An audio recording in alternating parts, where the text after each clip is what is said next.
Hello guys! Nakapaglantaw na ba ang lahat?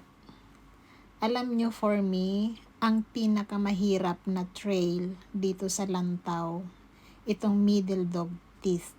As in guys, promise. First time naming pumunta dito ng mga friends ko. Actually, 4 kami. Supposed to be ang trail na pupuntahan namin is sa Sunset Peak. So since na nasa nasa Lantaw na, hindi pa namin napupuntahan ang Middle Dog Teeth. So nagre-route kami papuntang Middle Dog Teeth. And hindi namin po na-anticipate yung trail kung gaano kahirap.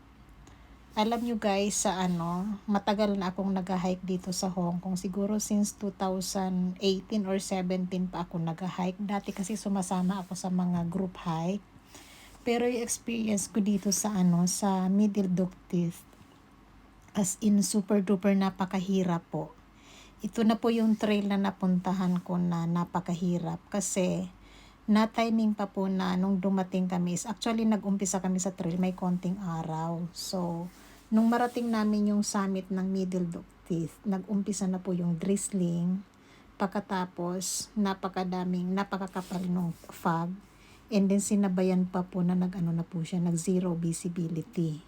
So since na hindi kami familiar sa trail kasi first time namin, talagang ang napakabagal po ng facing namin. Plus after summit, doon na namin naranasan yung napakahirap pala ng trail kasi gagapangin mo po pala talaga lahat ang yung trail. Hindi ka po pwedeng tumayo kasi siya, bouldering, tapos ang tarik-tarik. And then yung mga kasama ko gusto na nilang bumalik, so hindi na pala kami pwedeng bumalik kasi napakahirap po napakahirap ng trail. As in talagang dapat po kakapit ka ng maigi sa mga bato. Kaya nahirapan po kami dito. Thank you for watching guys.